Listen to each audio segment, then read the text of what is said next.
Awareness is a state in which there is no condemnation, no justification or identification, and therefore there is understanding. In that state of passive alert awareness, there is neither the experiencer or the experienced. Introspection, which is a form of self-improvement, of self-expansion, can never lead to truth because it is always a process of self-enclosure, whereas awareness is a state in which truth can come into being, the truth of what is, the simple truth of daily existence. It is only when we understand the truth of daily existence that we can go far. You must begin near to go far. But most of us want to jump. We want to begin far without understanding what is close. As we understand the near, we shall not find that the distance between the near and the far is great. In fact, there is no distance. The beginning and the end are one.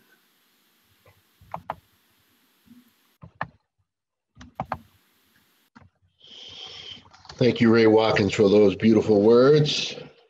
Reading for us this morning. Today, my message is about choiceless awareness. Today, in support of the monthly theme of awareness, I want us to practice doing some mental, spiritual stretching and exercise and spiritual growth. It's something that I do, and I'm offering it to you as a gift today. It is something you can embrace right away, put into practice, and I think it will help you when you feel overwhelmed and when the noise of the world gets to be too much. I suspect that some of you will say that you don't get it. Some of what I say or what I quote may sound a bit strange. I hope not. But what I've experienced is that just hearing and looking at images, contemplating without judgment, that new neural pathways open where profound insights can emerge. Also, I am a universalist, and all that I learn, all that I do and share is guided by the idea that all have value, all are saved, that all of us are part of a collective consciousness and unconsciousness that's learning and growing together, that we rise or we fall together. Okay, so let's get started.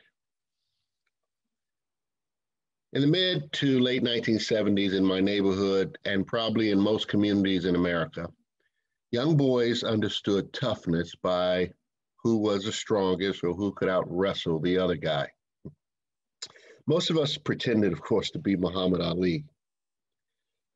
When Kung Fu Action Theater debuted on UHF Channel 20, remember when there were 3 VHF channels, ABC, NBC, CBS, and maybe like 4 UHF channels in the high numbers?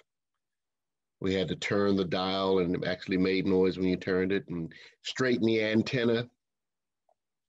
Well, on UHF Channel 20, on a fuzzy screen, I, like most of my friends in my neighborhood, sat in front of the TV, or the tube as we called it, most Saturday mornings at noon, watching Asian men do this dance-like fighting that was absolutely mesmerizing. I'd never seen anything like it, and so I was enraptured. After the movie, of course, I'd go outside, and my friends and I would copy what we saw, play fighting and kicking and punching and making the sound effects, pop, pop. It was so much fun. In that same era, the life of a legend in martial arts came to an abrupt end. In 1973, June Fun, Bruce Lee, born in Hong Kong in 1940, died suddenly at the age of 32. I was too young to understand his impact, but in less than 10 years in America, he created his own martial art, introduced Chinese Kung Fu to Americans, which was frowned upon by the Chinese Americans back then. Bruce had started 2 schools, one in San Francisco and in Oakland. He practiced radical inclusion. His close friends were Black, Japanese, Filipino, and white in a time when that did not happen very much. Lee welcomed the women into his dojo, his school. I did know then that he'd also gone against the Kung Fu establishment in Hong Kong and America by developing his own unique understanding of martial arts, calling the other styles the classical mess, styles that had been around for hundreds of years. He said they were all too rigid and impractical. He was very UU in his approach. He preached no way as the way, no limitation as limitation. He broke a societal taboo also by marrying a white woman he met in college. And there's so much more. But watching him, it made me come alive. He was all I wanted to be: strong, confident, original. And he took Hollywood by storm, becoming a private instructor for the rich and the famous, fitness trainer, combat coordinator on many TV shows. I knew he was extraordinary with his balance and charisma and confidence, his agility. He was so light on his feet, and the raw power. Bruce Lee was a small man. He was 5'8" and about 140 pounds. But I didn't understand how by the late 70s and the 80s, his legend would grow even more. He would become the king of Kung Fu all around the world. Statues have been built in his honor. After starring in only 4 movies and only 1 American-made movie, he became a superstar, and then he died suddenly.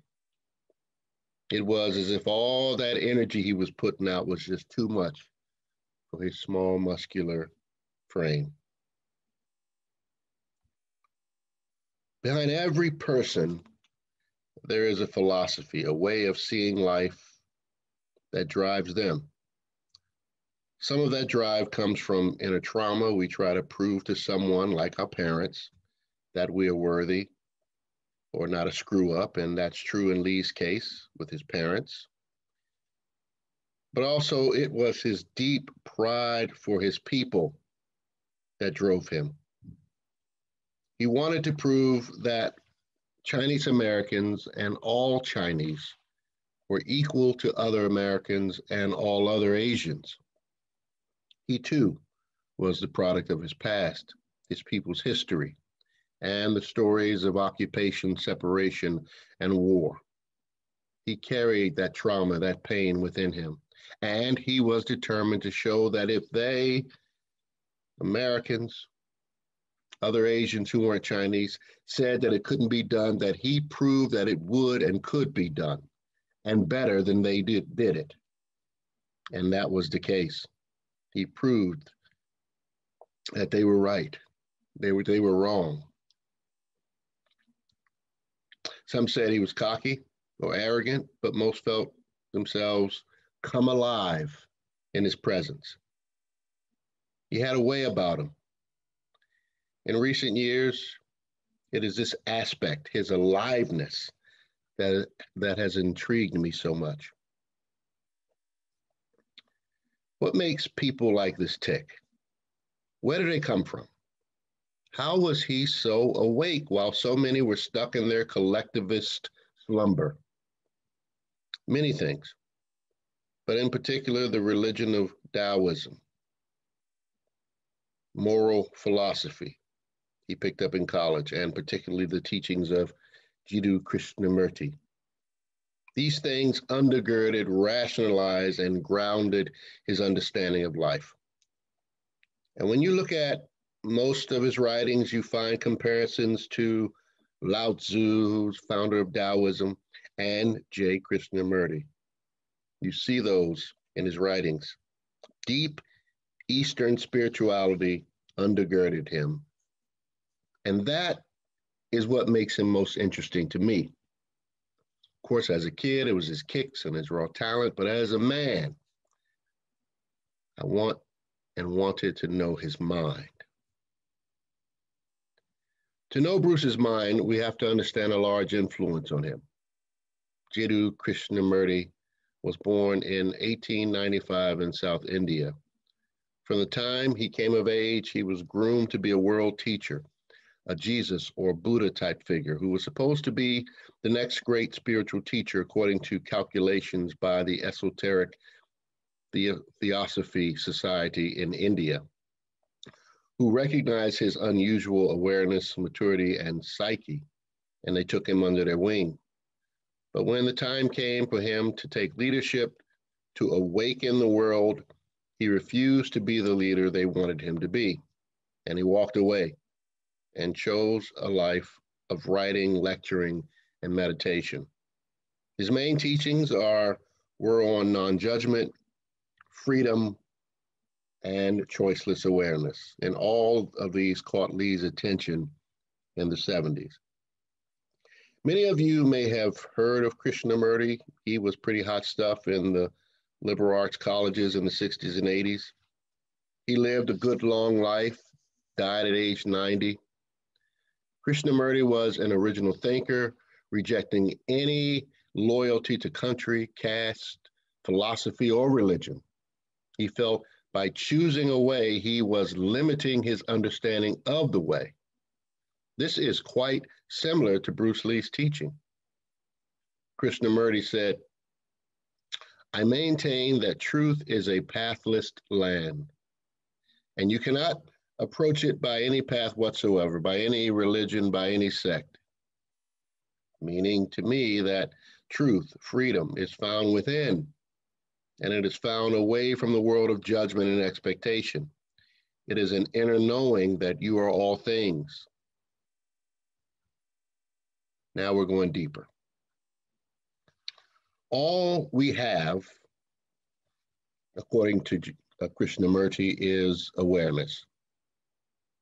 And it is when we sit in awareness without condemnation, is when we experience unity, oneness, or what I like to say, the kingdom of heaven. Someone asked me once if I believed in heaven, and I told them I did, and they asked me what did I think heaven was like. I said, think of a smell that you just take in without saying whether it's good or bad. Think of watching nature with a cup of coffee in the morning, when you're just aware and present.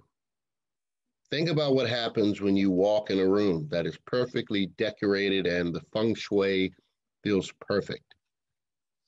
No words, just awareness. Think about when you watch a baby sleeping. That's heaven. And when you're there, it feels like you are with eternity. That's when you're saved. That's when you are safe.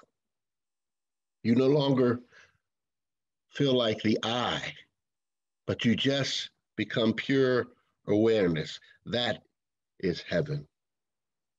And that's what I said to him. I say that to you. Let's just sit with that for a second. You are pure awareness. Pure awareness.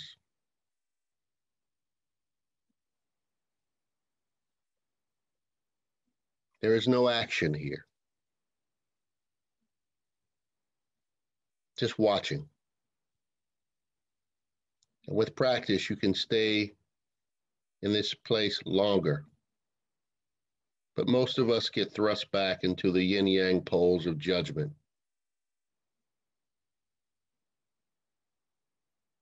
And we can't stop and stare. We spend most of our waking hours deciding and judging. But how do we reset our brains? How do we heal? Through choiceless awareness.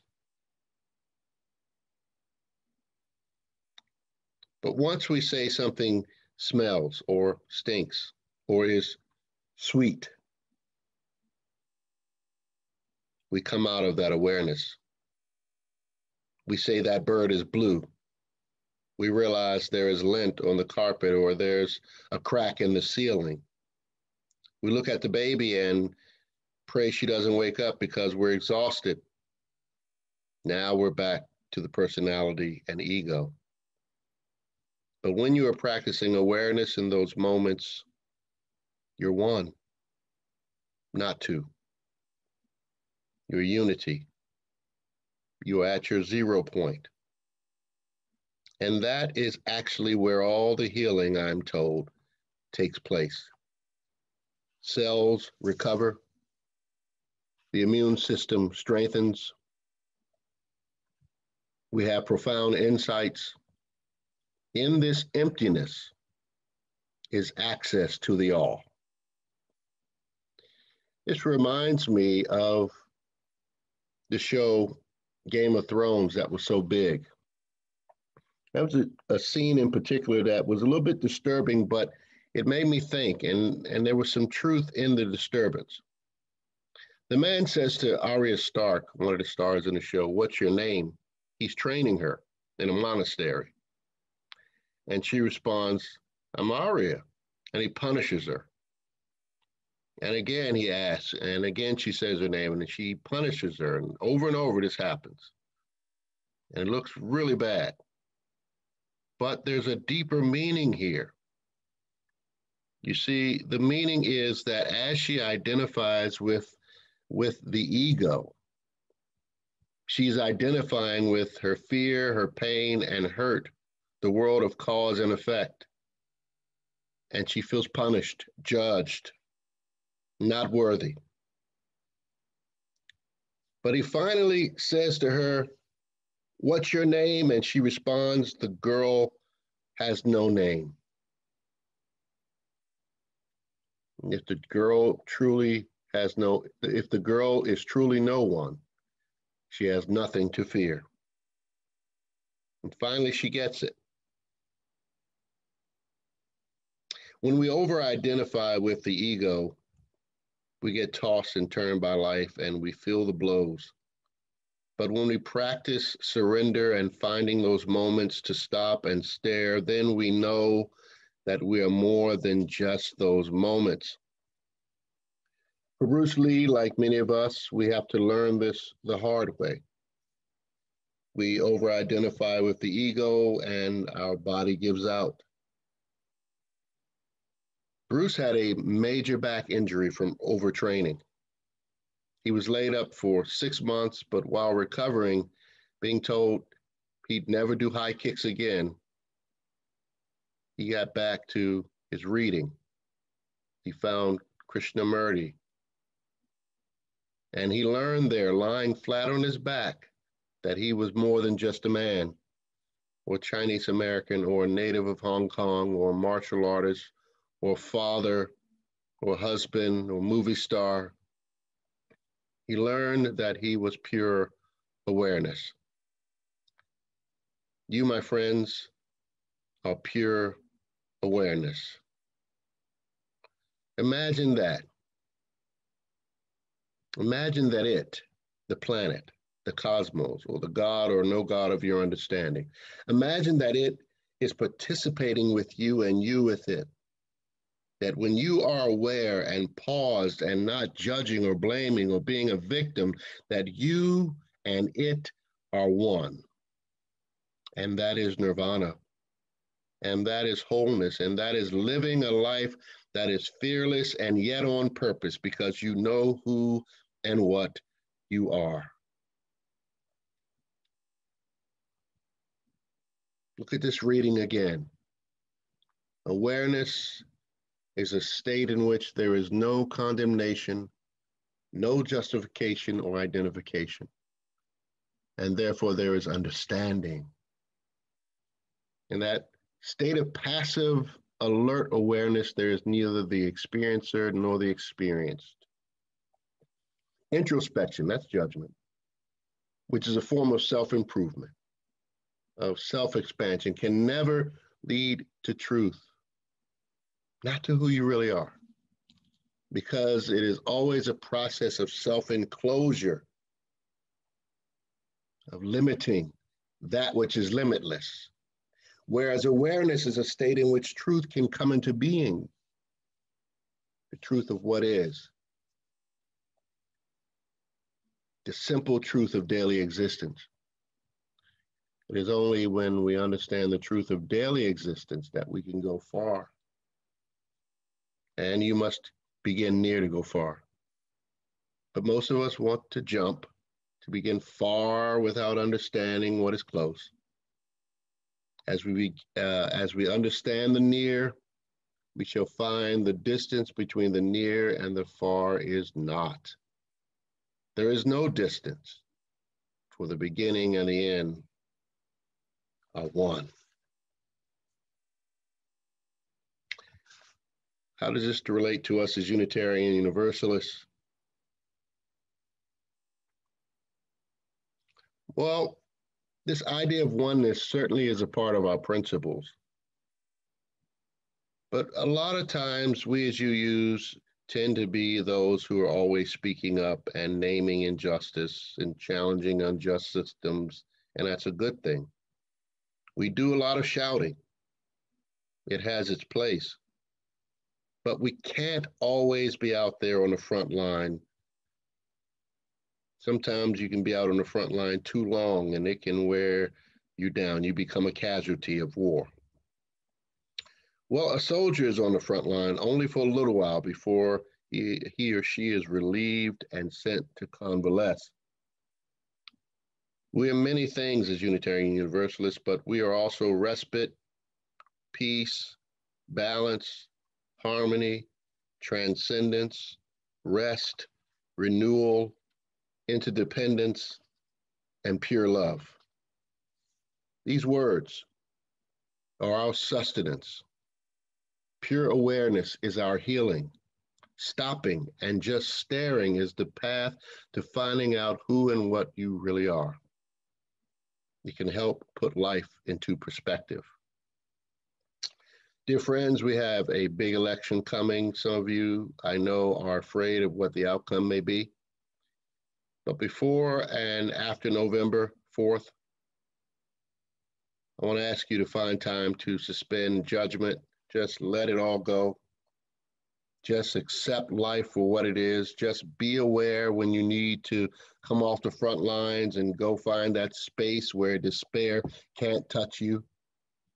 Go to that place of meditation where there's no thought, when you are somewhere and nowhere at all. Find time to be no one.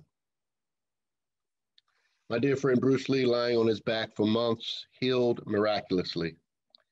His career accelerated after he was forced to practice stillness. When Bruce found this space of choiceless awareness, things came to him easier. He realized that he was more than just his ego personality. He saw that he was eternity, oneness, both yin and yang. He realized that he was choiceless awareness, that he was all things good and bad and nothing at all. And he transcended himself and became a legend. He surrendered his understanding of who he was, and that changed everything. Who are you? What are you? I venture to say that you are pure love. What do you need to surrender in order to be pure love? Take away the titles and identifiers. Who are you? As you watch your body age, we all do that. You realize you're not the athlete anymore, maybe not even the parent raising children, the college professor, federal worker. Who are you now? I like to say to people that I am love, peace, and joy. And I am also pure awareness. My friend Bruce Lee, using the wisdom of Krishnamurti, gets the last word as I close. Empty your cup so that it may be filled. Become devoid to gain totality. For it is easy to criticize and break down the spirit of others. But to know yourself takes a lifetime. Reality is apparent when one ceases to compare. There is what is only when there is no comparison at all. And to live with what is to be peaceful.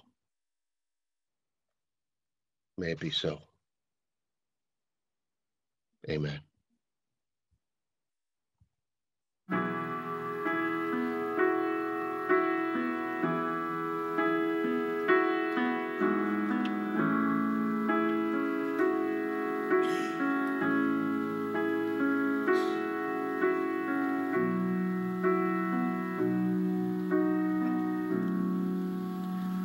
When my hands were emptied, when my hope was gone, I couldn't help but wonder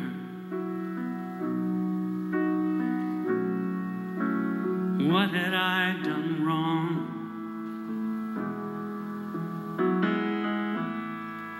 Even though my heart was broken, there was no need to despair, 'cause a vessel must be open to put something better there. Oh yeah. Into my empty hands, gently you pour new light for me. Yours is a perfect plan. The ups and the downs were meant to be. Now I understand you needed my empty hand.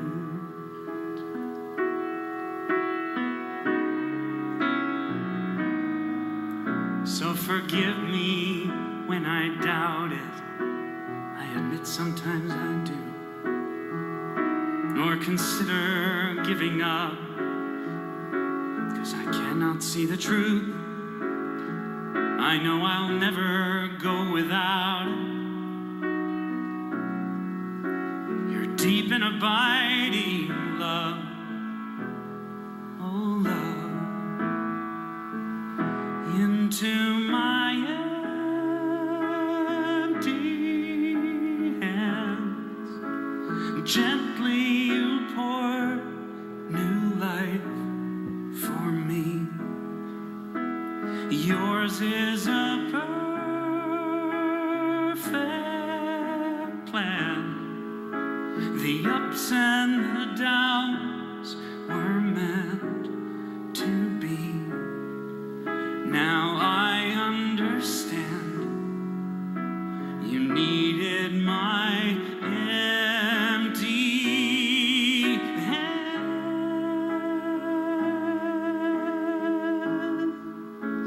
Gently you pour new life for me. Yours is a perfect plan.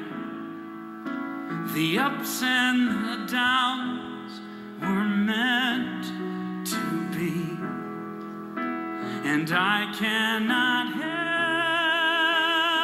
but cry to think of the gifts you've given me.